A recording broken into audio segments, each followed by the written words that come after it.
The Taming of Nan by Ethel Carnie, Chapter 7. Adam Wild. Spring in Cherrydale, which is, as though one would say, spring in heaven. Blackbird flutes busy in the silver coldness and mornings that come at 7. Larks rising from grey fields, sparkling under the sunrise with a million beads of dew. Larks rising for their brief glory, dropping defeated, rising again for a few seconds longer. Lambs dancing and worrying without end at the teats of their mothers, who can scarce crop the short sweet grass for them. Brooks tumbling head over heels through vivid sluices in the hills, a light breaking out on the face of those little hills, where the young green blades relentlessly elbow the old grey blades, crying out for room, yet more room, eager to come up and breathe the air. The bareness of the country breaks into a few friendly trees at Cherrydale, so that the carrier, standing up on his cart as he drives lazily along under them, is forced to duck a little, and even then gets a baptism of cold moisture dropped upon him from those dew-drooped beeches. Cherry blossom in the orchards, blobbed with the same cold moisture, shakes brilliant, pendulous tears into the emerald of the grass below, with the swinging up and down of a speckled thrush, singing, without knowing why he sings, only knowing that he must. Green fire in the bushes, blue pools in the sky. Never had spring danced so suddenly with her sun lantern upon the little grey village. Every day brought crowds of birds back. The April sun felt like May's. A pair of martins were halfway through the building of a home against the very hinges of Susan Thorpe's bedroom lattice. She did not dare to open it for fear of their ruin, which her mother said was nonsense, that windows had to be cleaned. But Jabez, sparse of words, backed up his tender-hearted daughter. Mrs. Thorpe was spring cleaning. She generally started with Susan's bedroom and ended with the stones around the family grave, getting them decent against the charity. There was the same bustle going on in every one of the houses in the village, the farms on the hillsides. Was it not Cherrydale tide? In some mysterious way there was a link between the tide that brought fat ladies and lion tamers and the cleaning of those little houses.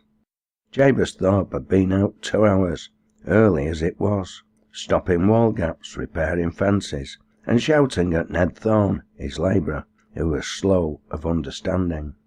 The two men sat now at the long table Susan scrubbed with fine sand every week. They were engaged on the serious work of dispatching pink ham, white and golden eggs, and sippets of bread toasted in the fat, whilst between the mouthfuls they mumbled out a discussion of whether or not a cow should have her dewlap pierced for a cold. Susan was kneading snowy dough in a brown dish, sat on a wooden stool by the shining fireside. Suddenly the cur on the hearthrug started up, growling uncertainly. "Who's that?" came Mrs. Thorpe's voice from the scullery, where she was greenwashing. "It'll be Wild," mumbled Jabez. "Saw him reading a pink bell in Betty Harker's window. He said he were bringing thee some mushrooms he'd gotten. For me, they're a bit strong, horse mushrooms." Susan stared. Her father's tone was nettlesome. "Well, I makes a practice of refusing nowt but blows," came Mrs. Thorpe's voice. The tone of it told Jabez not to be a fool, at least to be as little of a fool as he could, for as the dawn had crept up he had told his wife that if Wild started coming there again he should want to know what he meant, and should tell him he wasn't going to have his lass upset by any man, or he'd take it out of his skin. Which only proves that Jabez had walked cow buyers so long that he had got into a very simple way of looking at things. When Adam stepped into the cleanly prosperity of the Thorpe's farm kitchen, he felt a peculiar atmosphere so soon as he set his foot over the brass threshold. He nodded a nod that included everyone in the kitchen, and sat down on the wooden bench under the deep-silled window, where Susan's blue and white hyacinths were coming up. "Thou'rt nearly a stranger, Adam," said Mrs. Thorpe, coming in from the scullery, the red of her cheeks, the green of the greenwash, Jabez's orange muffler on her head to save her hair, giving her a variegated appearance. "Nay," expostulated Adam. Susan went on kneading, after that one look of welcome in which her cheeks had grown less pale. Adam took from his pocket a bag of mushrooms, whose fresh scent strove with that of hot coffee on the hob. "By, but they're grand uns," commented Jabez. His tone, however, lacked some warmth Adam had always been accustomed to. "Get a dish for 'em, Susan," said Mrs. Thorpe, giving him a look. Susan at once ceased kneading, pulling whiffs of dough from her fingers, rosy with the task. Adam watched her with meditative pleasure, her quiet movements, the readiness to smile, the trim figure in its June blue bodice, the sleeves rolled up to the elbow. After toppling the mushrooms into the dish, she went back to her kneading, but he caught a look on his face once, a look of pleasure, shy pleasure, that he had come again, whilst her loyalty, her industry, her cheerful content shone out in contrast against that town girl, whose memoried face yet disturbed him. There was silence for a little while, after Mrs. Thorpe's thanks. "Heard from Uncle Nat?" queried Adam, shifting his foot. "We're getting his room ready," said Mrs. Thorpe. Another silence fell. "How's them bits of bacon of thine going on?" asked Jabez, obeying a prompting look of his wife's as she helped him to more pink ham. "6 of 'em are about at the last gasp," said Adam, without emphasis, but the muscles of his neck twitched. "They are, and ever!" ejaculated Jabez, altering his first thought on Susan's behalf. He looked at Adam, his expression losing that cold something he had first greeted him with. 6 fine bits of bacon dined 2 weeks before ready for market. That touched the vials of his sympathy. "That turns luck back, Wild," he said at length gloomily, and attacked his ham. "Seems so," agreed Adam, smilingly. Jabez looked at him with the admiration of a man who has only known prosperity. Whatever Wild felt, he never whined, he worked. "Well," said Mrs. Thorpe sorrowfully. "Fever," said Adam shortly, going to report. "Make him a cup of tea, Susan," urged Susan's mother. A motherliness enfolded Adam. "I've only just had my breakfast, Aunt," he said. He always called Mrs. Thorpe Aunt when the memory of how she had held his mother up to meet death crossed his mind. Susan slashed the dough across smartly with her knife, covered it with a cloth white as new-fallen snow, and set it gently on top of the steel-top fender. She was ideal. He acknowledged it to himself much as he noted the points of a beast before buying it. But, distraught as he was with the approaching loss of the pigs, he wondered if she would ever be quite so fat as her mother. "Don't trouble, Susan," said Adam, as she set the kettle on the rack and hook. "It's singing," she told him pleasantly. It was. "I'll go along with thee and have a look at 'em, lad," said Jabez. Adam nodded acceptance of his company, whilst Adam wondered if Jabez had been a little riled on his account of his not getting a sitting of eggs from him this year. As Susan brewed the coffee in a fat brown jug, he sounded him on the subject. No, Jabez had not cared about that. "How's that little calf?" queried Jabez. "She's a grand little calf," said Adam. "She is that," said Jabez. The gawky man lit up in a wonderful way. Adam nodded. "Believe me or believe me not," said Mrs. Thorpe, "Jabe came home fair hill as he hadn't bought that calf himself."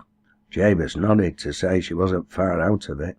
"A bonny thing," he said, with almost poetic feeling. "A rare, bonny, livesome little beast. Didn't I say so?"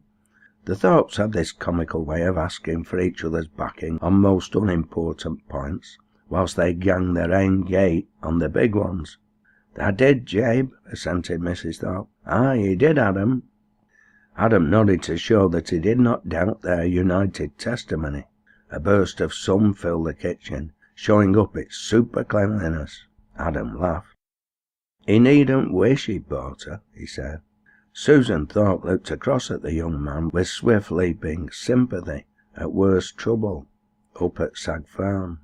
Then, as she saw Adam looking at her intently, she coloured and became over busy with her loaf tins, her little hand bobbing in and out of them with the greasy cloth at a great rate.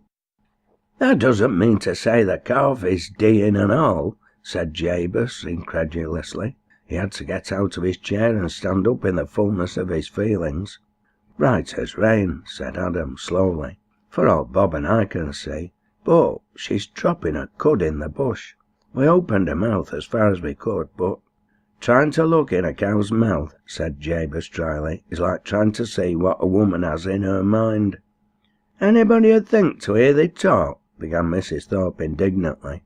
"Nay, lass," said her spouse, "Adam knows me." He winked at the young man. Then both the Thorpes stood gazing at the Tower of Ill Luck, who had likewise risen from his seat. "Dropping a cud, is she?" queried Jabez, out of his brown study. "It's enough to make anybody believe in witchcraft," said his spouse. "Just hearken these women," gruntled Jabez. "Say what thou likes, Jabe," she persisted. "There may be such things. I remember my grandmother being loused, and a cleaner woman never lived. But she shut 'em wi' a boiling of pig's blood and earth from her churchyard, for I remember her stirring it round wi' porridge stick." "A damned queer thing," said Jabez, "this dropping a cud. It beats me. Well, I'll just get my coat on." He went off, leaving Mrs. Thorpe still describing to Adam the lousing of her grandmother's sheets. Then Ned the labourer ambled off with a side wink that might mean anything or nothing. Mrs. Thorpe suddenly discovered that at the snail gallop speed she was working, she wouldn't have got through her cleaning by next tide, never speak of this. "The coffee's ready now, Adam," said Susan. She was poking the fire up as she spoke. The rosy light on her country fairness strengthened that likeness Adam had noticed in her to her Daisy. She was a pink Daisy now. They were alone together, netted somehow in the quiet brightness of the kitchen. He remembered that he had come to ask her to go with him to Cherrydale Tide, almost, but not quite a proposal. Anyway, a prudent proposal that left an easy way out for either party. Things were coming to a crisis at Sag Farm. The yellow-faced man was shouting out for the quarter's interest on the mortgage. After all, Susan was not a Gorgon, but one of the bonniest lasses in the village. "I've sugared it, Adam," she said of the coffee. Over the edge of his pot his eyes met Susan's. They were scanning him with a look of that shy pleasure that had greeted his long absence from their house.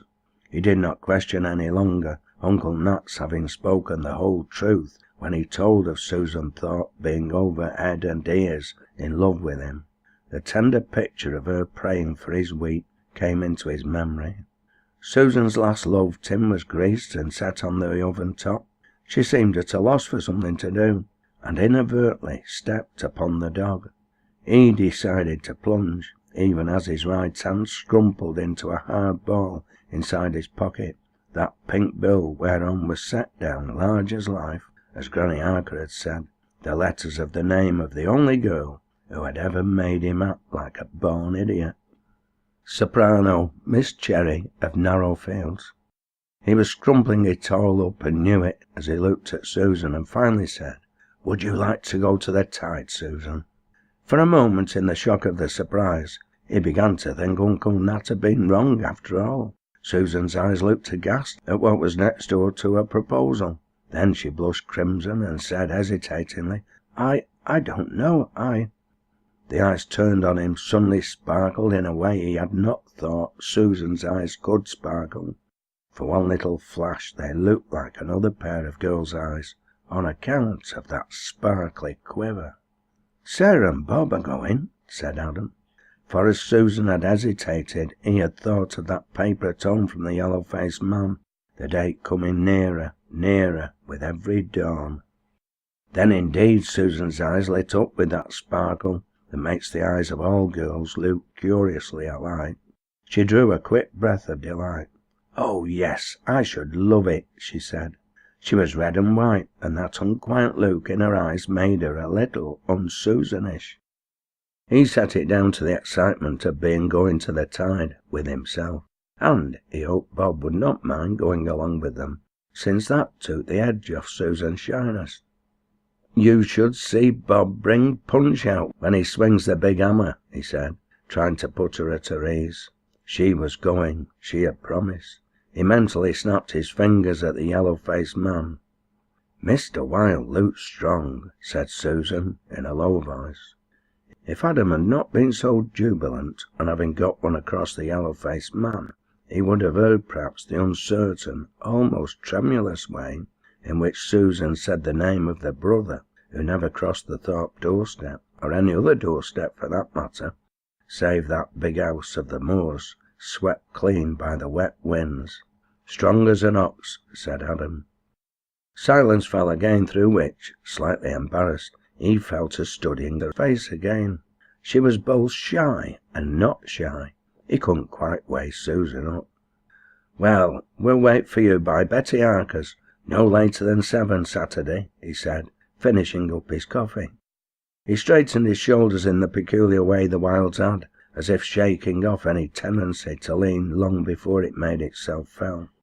Susan noticed again the shadowy likeness to the boy with whom she had once tended sheep on Whitemoor, the boy who had grown into a moor-mad man, who could see nothing but dogs, hares, grouse, and who merely said as he met her in the lanes, "Hello, Susan," and passed on, quite forgetful of that time when she promised to marry him, a maiden of 8 answering a man of 10, and one of the ewes got drowned under their dreamy guard, and Bob was afraid of his father, and they buried it under the Redmoor soil, and said they had never seen it, so that it was always a great mystery.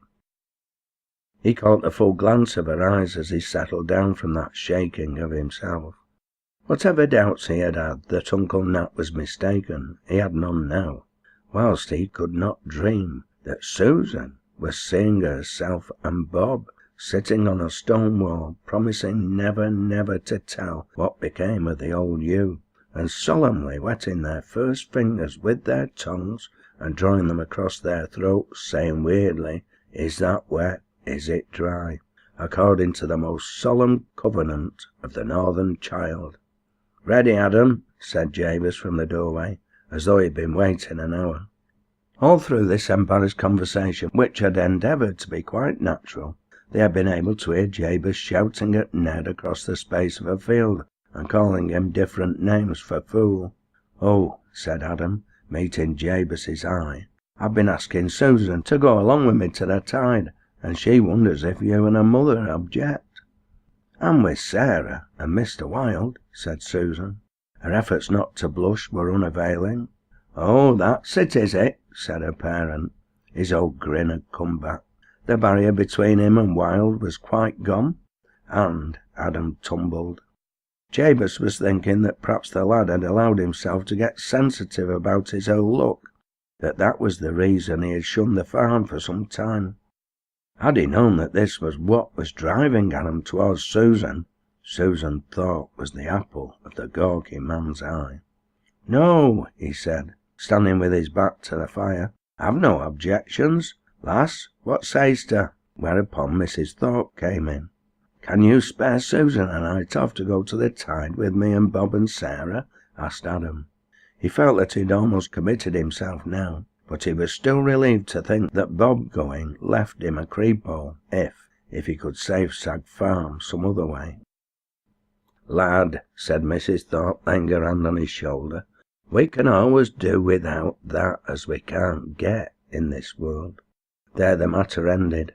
"Come on, lad," said Jabez impatiently after 10 minutes, wherein Mrs. Thorpe had returned to the lousing of her grandmother's sheets and the visit to the wise man.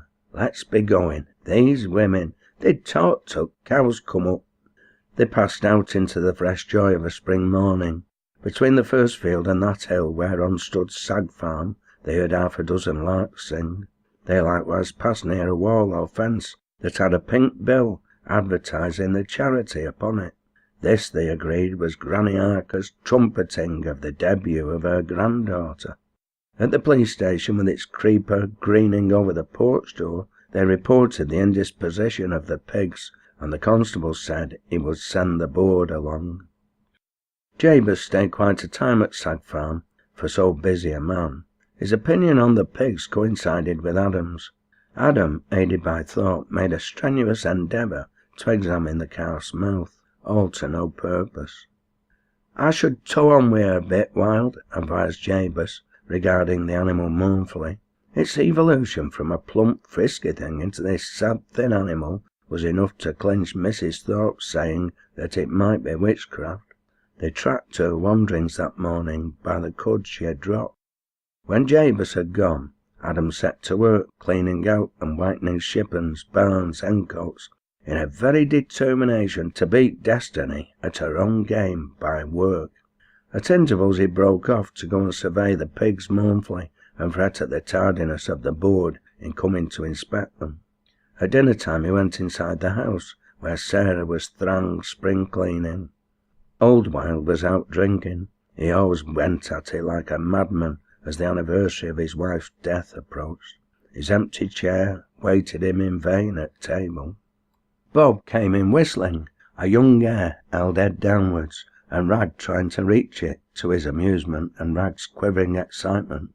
It might have weighed 3/4 of a pound. Bob flung it on the table as his share in the morning's work.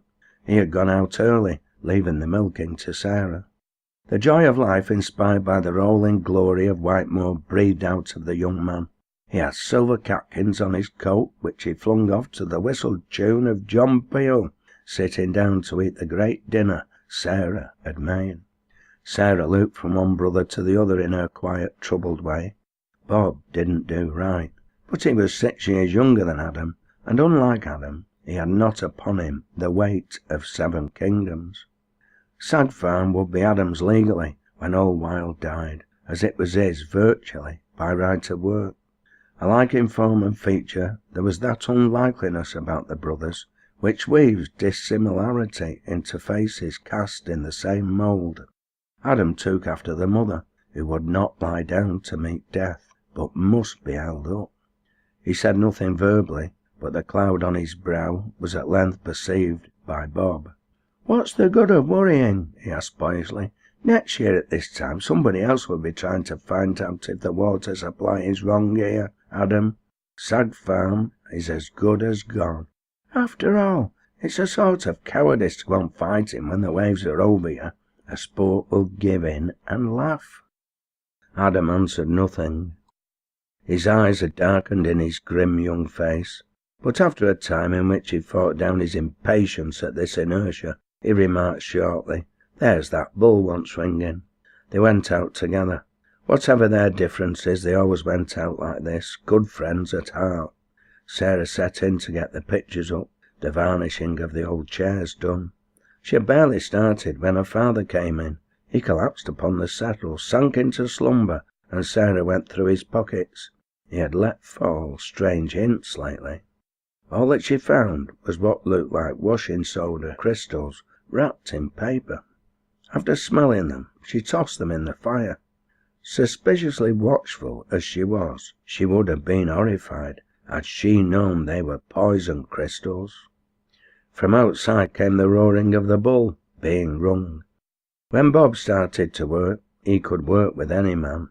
All day they expected the Board of Agriculture. It came after sundown in the form of a young man in galoshes and kid gloves. The pigs were dead by this time. Adam had carried them out on the hillside ready for investigation. The young man, taking off his kid gloves, had them cut open from throat to stomach. He tested their hearts and the bags that enfolded them, and Adam surprised him by knowing almost as much as he did. Almost, not quite.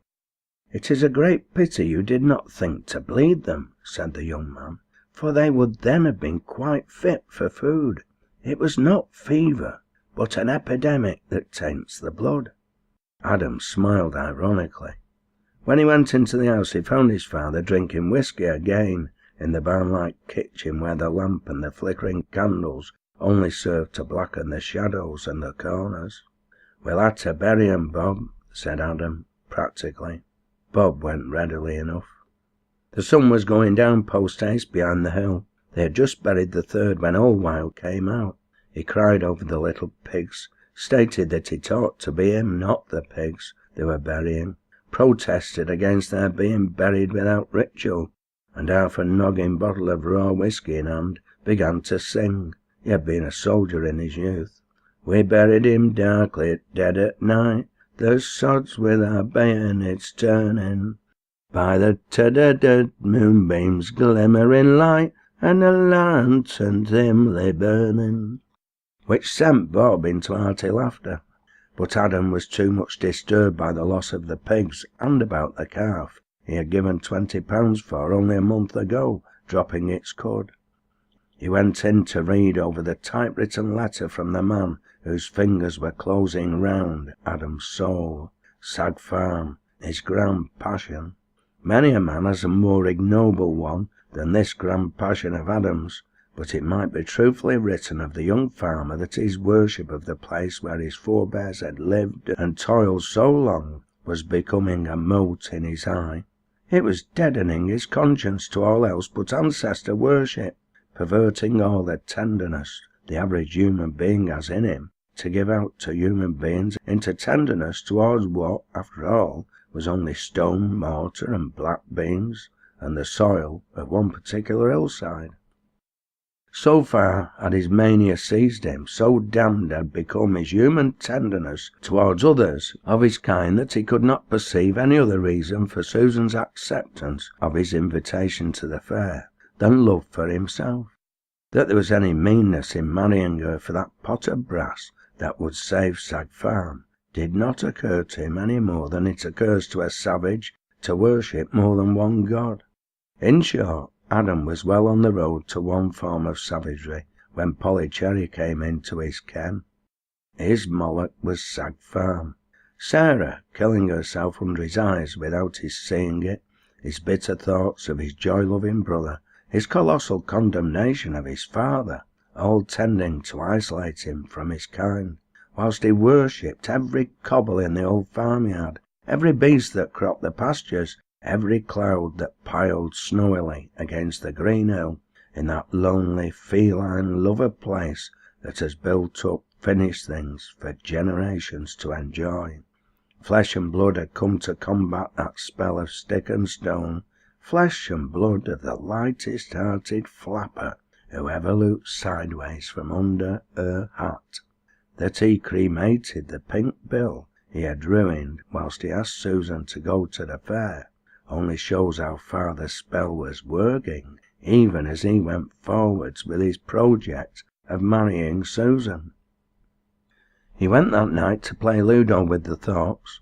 Uncle Nat had arrived and Susan was knitting him a new pair of socks. Mrs. Thorpe took a hen pie out of the oven for supper. He got back to Sag Farm quite late.